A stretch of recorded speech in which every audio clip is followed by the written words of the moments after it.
ATC World, a desire to connect the world. Hello good evening friends, I hope you all are happy and healthy. तो चलिए शुरू करते हैं, तेज़ी से कल के क्लास को रिवाइज कर लेते हैं। हमने कल जो है आपको टाइम एंड टेंस से आपका क्लास प्रारंभ किया था, तो टाइम एंड टेंस में भेद समझा था। तो एक बार हम क्विक रिव्यू ले लेते हैं। तो हमने कल जाना कि टेंस जो है ग्रामेटिकल टर्म है और टाइम जो है नॉन ग्रामेटिकल टर्म है। दोनों जो है प्रेजेंट, पास्ट एंड फ्यूचर को निरूपित करता है, लेकिन टाइम की रचना कब हुई है? हमारे यूनिवर्स के साथ हुई है, या यूनिवर्स के पहले से हुई है और यूनिवर्स के बाद भी रहेगी। टेंस का जो इन्वेंशन हुआ है हमारे व्याकरण शास्त्री के द्वारा हुई है। जब व्याकरण शास्त्री ने जन्म लिया, व्याकरण का अध्ययन प्रारंभ किया, तब उन्होंने टेंस का आविष्कार किया होगा या रचना किया होगा। ये भेद है इसमें। तो इसको आगे बढ़ाते हैं और हम इसमें जो पैटर्न है उसको भी एक बार हम रिवाइज करना चाहेंगे। और एक छोटा सा टेंस का डेफिनेशन जो हमने दिया था, tense shows the time of action, इसको याद रखिएगा। टेंस के 3 भेद हैं, प्रेजेंट, पास्ट एंड फ्यूचर। और जितने भी टेंस हैं सबके 4 भेद हैं। इंडेफिनिट, सिंपल अर्थात प्रेजेंट इंडेफिनिट और सिंपल प्रेजेंट, प्रेजेंट कंटिन्यूअस और प्रेजेंट इम्परफेक्ट और present progressive, present perfect and present perfect continuous. ये सब में आपको इस तरह से सेट करना है। ये सिर्फ प्रेजेंट का ही भेद नहीं है, जितने भी टेंस आगे पढ़ेंगे सबके 4 इस प्रकार से भेद हैं। तो पैटर्न क्या था हमारा? पैटर्न था कि हम टेंस में जो पढ़ेंगे एक्टिव फॉर्म, पेसिव फॉर्म और कॉजेटिव फॉर्म पढ़ेंगे। एक्टिव फॉर्म क्या है? वैसे वाक्य जिसमें कर्ता की प्रधानता हो। पेसिव फॉर्म क्या है? जिसमें कर्म की प्रधानता हो। और पॉजिटिव फॉर्म क्या है? जिसमें कारण बताता हो। अर्थात वैसे वाक्य जिसमें कर्ता स्वयं कार्य नहीं करके किसी अन्य माध्यम से किसी क्रिया का संपादन कराता हो या करवाता हो, वो पॉजिटिव फॉर्म के अंतर्गत आएगा। तो ये तीनों का हम एक छोटा सा एग्जाम्पल हम यहाँ पर आज देना चाहेंगे, चूँकि हम आगे बढ़ेंगे और आगे के चैप्टर को टच करेंगे। तो एक्टिव फॉर्म का एक वाक्य लेते हैं, जैसे मैं आम खाता हूँ। ये यहाँ पर एक्टिव फॉर्म है, मेरे द्वारा आम खाई जाती है, ये पेसिव फॉर्म है। उसी तरह से पॉजिटिव का एग्जाम्पल अगर हम लेते हैं, जैसे मैं एक पत्र लिखवाता हूँ, यानी मैं खुद नहीं लिखता हूँ, मैं पत्र को किसी और से लिखवाता हूँ।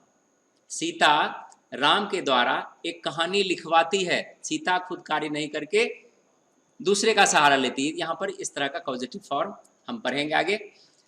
इसके बाद रूल्स पढ़े थे। रूल्स में देखे प्रेजेंट इंडेफिनिट में यदि आपका वाक्य का कर्ता सिंगुलर हो तो हम वर्ब 5 का प्रयोग करेंगे। और वर्ब 5 कहाँ कहाँ लगाएंगे ये हम आपको यहाँ से विस्तार पूर्वक पिछले क्लास में बता चुके हैं कि वर्ब के अंत में अगर S, S S, S H, C H O X, Z, E S लगा रहे तो हम वहाँ पर ई एस का प्रयोग करेंगे। दूसरा नियम बताए थे कि वर्ब के अंत में कॉन्सोनेंट हो, कॉन्सोनेंट नहीं, वर्ब के अंत में वाई हो और वाई के पहले कॉन्सोनेंट हो तो वाई को हम ओमिट करके आई एस लगाते हैं। उसी प्रकार यदि वर्ब के अंत में वाई हो और वाई के पहले वॉवेल हो तो कोई भी परिवर्तन नहीं होगा, सिर्फ हमको एस वहाँ पर लगाना पड़ेगा, जैसा यहाँ पर एग्जाम्पल दिया हुआ है। एग्जाम्पल हम लोग देख चुके हैं और हमें उम्मीद है कि आप लोग ट्रांसलेशन बना चुके होंगे। बहुत कम बच्चे का ट्रांसलेशन मैंने अपने व्हाट्सएप पर पाया, एक बच्चे का है। हम जो क्लास के लास्ट में हम रिव्यू करेंगे, आप लोग भी जो और सब बच्चे हैं ट्रांसलेशन बना के भेजिए। ये मौका आपको बार बार नहीं मिलेगा। अभी मौका है कि आपको जो भी हम टास्क दे रहे हैं उसको हम चेक करते हैं, उनके बारे में समझाते हैं। और एक ऐसा मौका आएगा कि हम आपको कुछ भी एक्स्ट्रा नहीं बता पाएंगे, आप सिर्फ इसको मूवीज़ की तरह देखेंगे और बंद कर देंगे, और उस समय ज़्यादा लाभ आपको मिलने वाला नहीं है। अभी आपको बहुत अधिक लाभ मिलने वाला है। आप और कुछ चाहते हैं, कुछ पूछना चाहते हैं, कुछ डिटेल्स चाहते हैं, तो आप मेरे व्हाट्सएप पर शेयर करके पूछ सकते हैं। तो इसमें हम आपको आगे बताते हैं। यहाँ पर आज का क्लास जो होगा तो इसमें हम ट्रांसलेशन आपको दिए हुए थे, ये सारा चीज़ हम आपको बता चुके हैं। तो यहाँ से हम आज चलेंगे नेगेटिव फॉर्म से। अब क्या है कि प्रेजेंट इंडेफिनिट में निगेटिव सेंटेंस का हल कैसे करेंगे। निगेटिव वाक्य को परिवर्तित करने के लिए हम क्या करेंगे, डज नॉट और डू नॉट का प्रयोग करेंगे। तो डज नॉट कहाँ लगेगा, with singular form of subject we use does not, but with plural form of subject we use do not. ठीक है, और एक्सेप्शन वही है, आई और यू जो है सिंगुलर होने के साथ फिर भी इसके साथ हम डू नॉट का ही प्रयोग करते हैं, यहाँ पर हम डज नॉट नहीं लगाएंगे। फिर से इसको बता देते हैं, आई यू जो है सिंगुलर है, फिर भी इसके साथ हम डज नॉट नहीं लगाएंगे, डू नॉट का ही प्रयोग करेंगे, अपवाद है। यहाँ पर आप देखते हैं, जैसे आपको इसका हिंदी रूपांतर करना है अपने कॉपी में, तो यहाँ से देखिए, सी डज नॉट लाफ, वह नहीं हंसती है। यू डू नॉट रीड, तुम नहीं पढ़ते हो। Mohan does not make a noise in the class, Mohan वर्ग में हल्ला नहीं करता है। We do not speak English, हम लोग अंग्रेजी नहीं बोलते हैं। She does not understand Hindi, वह हिंदी नहीं समझती है। I do not talk to you, मैं तुमसे बात नहीं करता हूँ। Now the children do not tease, vex और ऑप्रेस द बेगर, अब बच्चे भिखारी को नहीं सताते हैं, तो इसमें एक कोई रखेंगे, टीज वैक्स ऑपरेस जो भी लगाना है आपको। नाउ द ग्रैंड मा डजंट टेल द स्टोरीज, अब दादी कहानी नहीं सुनाती है। इंट्रोगेटिव में क्या करेंगे, इंट्रोगेटिव में आपको डू और डज को पहले रखेंगे, तो डज का नियम वही रहेगा, सिंगुलर रहेगा तो डज, प्लूरल रहेगा तो डू, और एक्सेप्शन में आई और यू के साथ भी डू का ही प्रयोग करेंगे, और क्वेश्चन वर्ड रहेगा तो उसको पहले रखेंगे, उसके बाद डू डज का प्रयोग करेंगे। बाकी वाक्य का रूप ज्यों का त्यों रहेगा, और वाक्य के अंत में प्रश्न सूचक चिन्ह अर्थात नोट ऑफ इंट्रोगेशन आपको अनिवार्य रूप से रखना है, अन्यथा वाक्य गलत हो जाएगा। अब यहाँ पर प्रैक्टिस के लिए आपको दिया गया है, ये आपको अपने से बनाना है। वाक्य इस प्रकार है, हम सिर्फ वाक्य को पढ़ रहे हैं, और चूंकि अभी तक हम लोग हिंदी से अंग्रेजी करते थे, यहाँ अंग्रेजी से हिंदी आपको इसलिए करवाते हैं, हिंदी लिखने में लेट भी होती है, और आपका कंसेप्ट के जो है आपको समझना है कि इसका क्या हिंदी हो सकता है। इससे क्या होगा कि आपका जो IQ लेवल है वो ज़्यादा स्ट्रांग होगा। तो यहाँ पर वाक्य है, the cow gives milk, cows give milk, Ram reads, Ram and Shyam read, I play, my father loves me, we run, our servant goes to market, you go to school, your teacher teaches English, your brother does his work, my cow gives milk, I drink milk, I love my country, my mother loves me, I help Ram, I read my book, Ram and Syam read at night, these children feed their cows, I read in class 5th, you live in India, he runs on the road, Sita rises or gets up in the morning, the sun sets in the west, he kills the tiger, he knows me, the birds fly in the sky, Ram teaches Sita, Sita teaches me, Ram and Sita teach, they know this matter, I know you। Next translation है, यहाँ से भी आपको हिंदी बनाना है इसका। How are you, I am quite well by the grace of God, do you not miss me, I miss you a lot, but what should I do, I'm here and you're there, do you live there with safe and sound, yes I live here quite happily, but I don't feel well here, why do you not feel well there, I don't feel well there because you are not near me। सारे को बनाना है। इसमें हम लोग कुछ ऐसे translation को बना रहे हैं जो स्पोकन इंग्लिश के दृष्टि से बहुत ही मैचेबल है। इसको आप लोग ध्यानपूर्वक देखिएगा।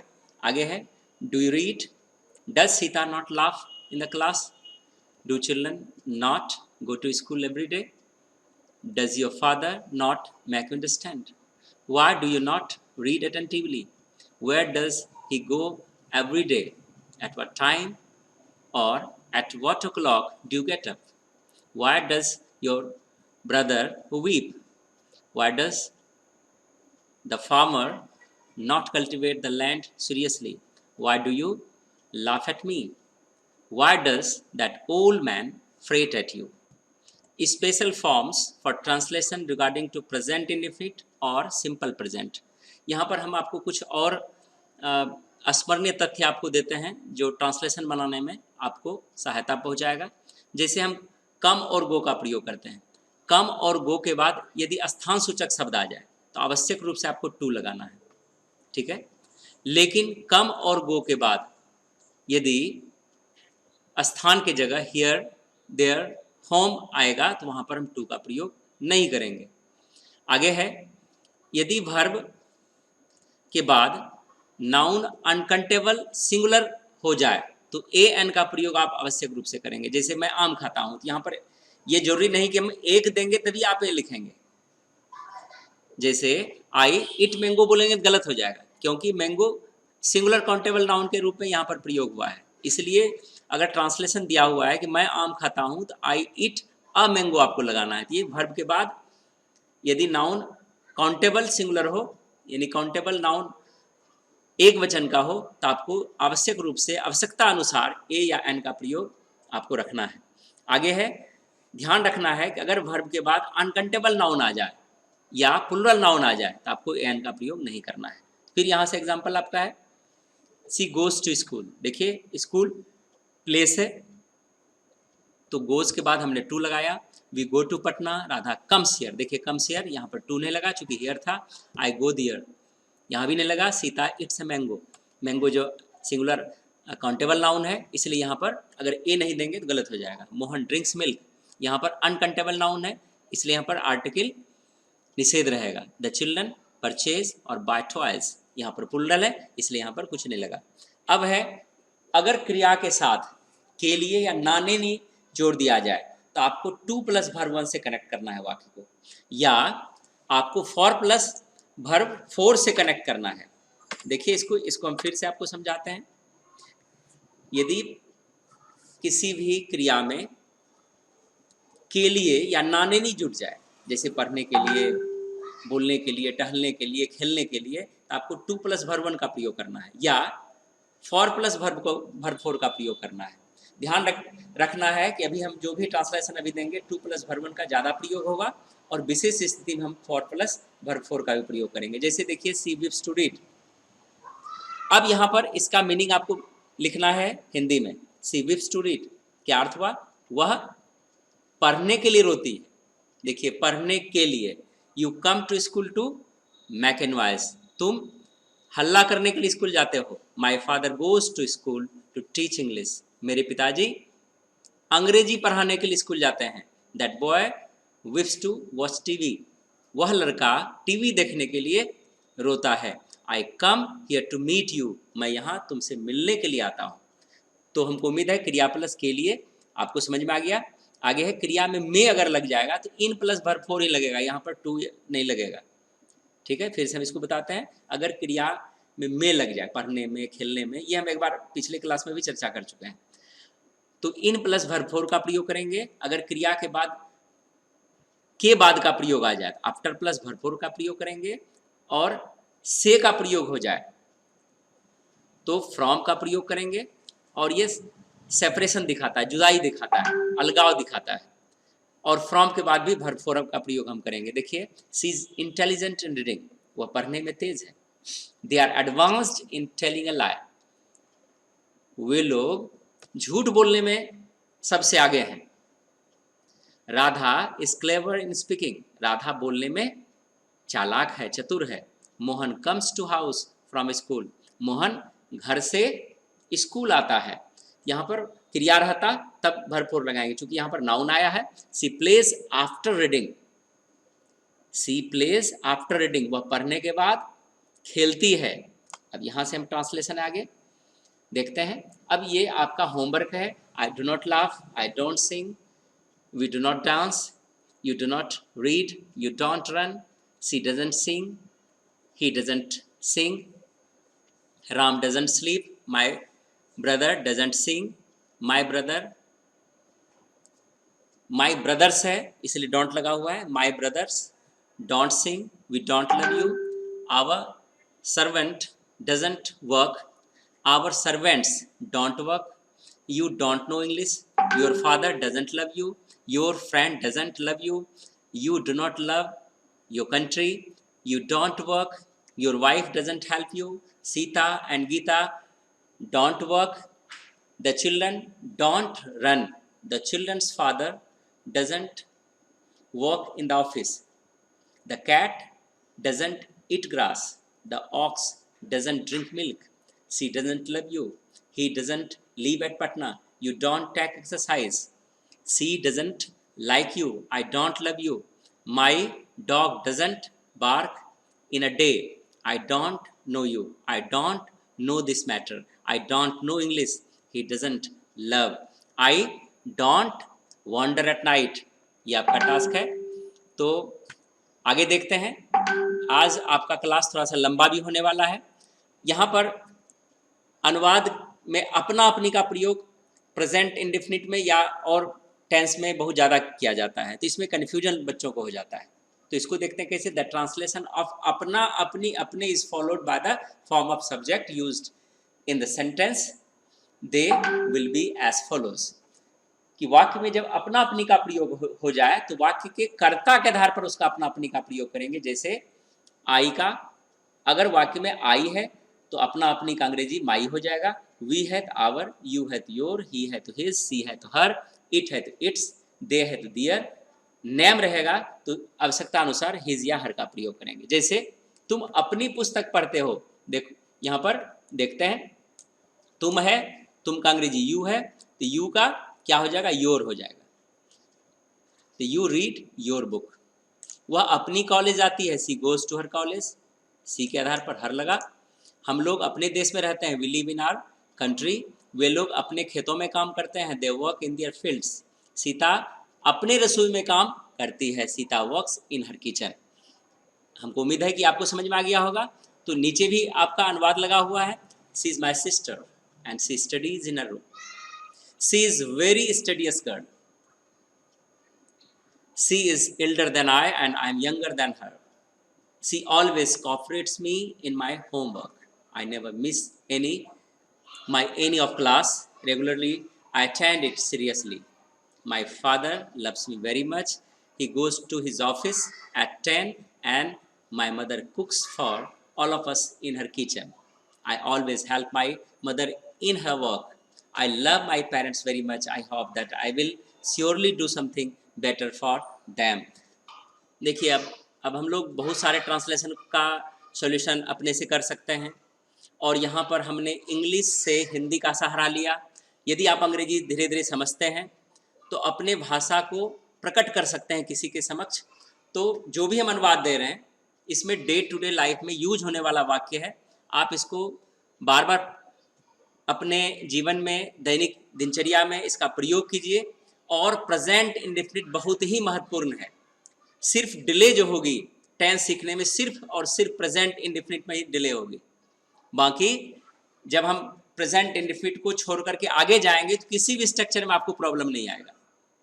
हमने जो अभी तक अंग्रेजी पढ़ाया, आज 3 महीने अंग्रेजी का क्लास हुआ और 3 महीने में मैंने टेंस नहीं पढ़ाया था और फिर भी लगभग जो है 100 वीडियोस आपके समक्ष प्रस्तुत हो चुका है। तो मैं आप सबका बहुत बहुत धन्यवाद हूँ कि आपने मुझे यहाँ तक पहुँचाया।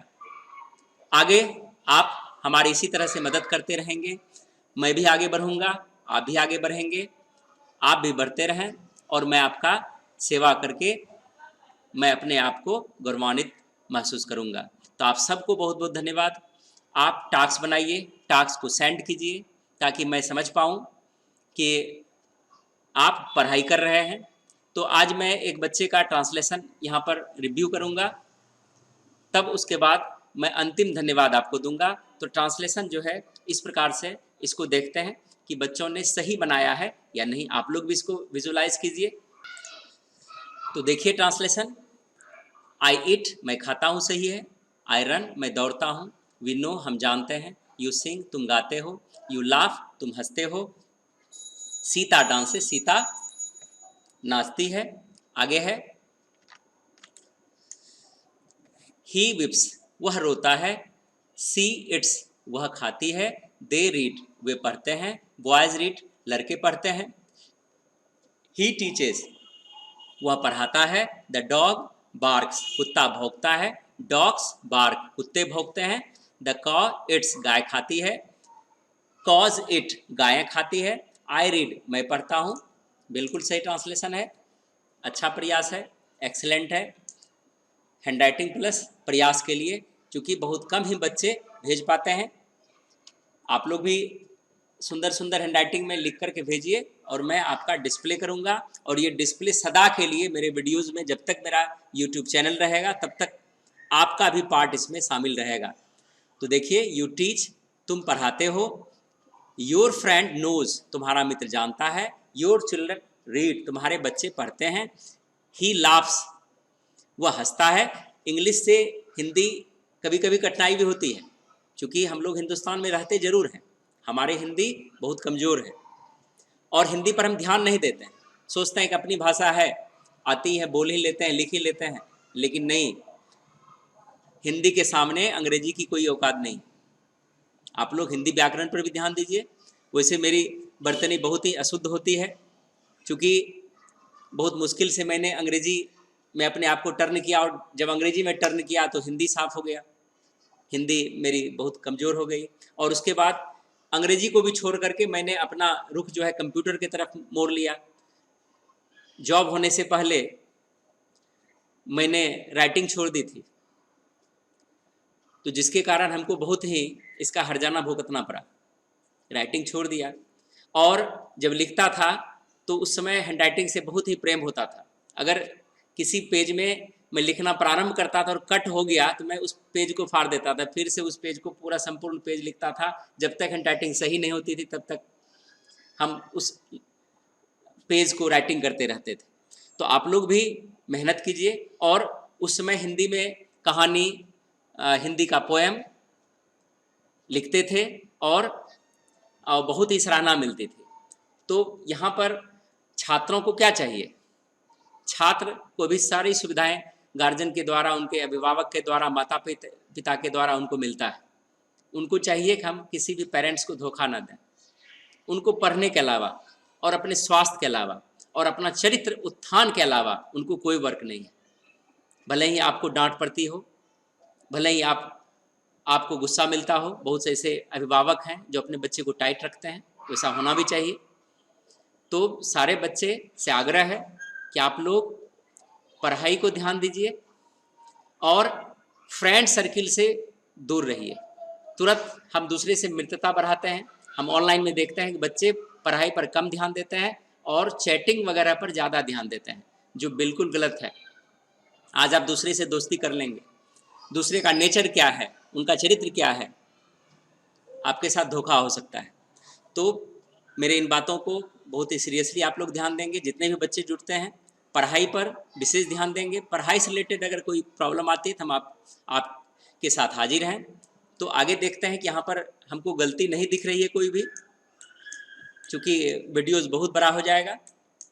सिर्फ आप लोग देख लीजिएगा, अगर गलती मिल रही है तो आप हमको नोटिस करेंगे, हम कमेंट में उसको देख लेंगे।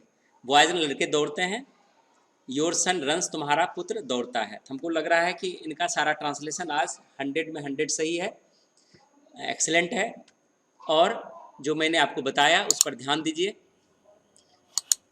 अपने आप को हमेशा आगे रखिए, देश को आगे बढ़ाइए, परिवार को आगे बढ़ाइए, खुद भी आगे बढ़िए और औरों को भी आगे बढ़ने दीजिए। इसी के साथ मैं आज का क्लास यहीं पर समाप्त करता हूँ। धन्यवाद। जय हिंद, जय भारत।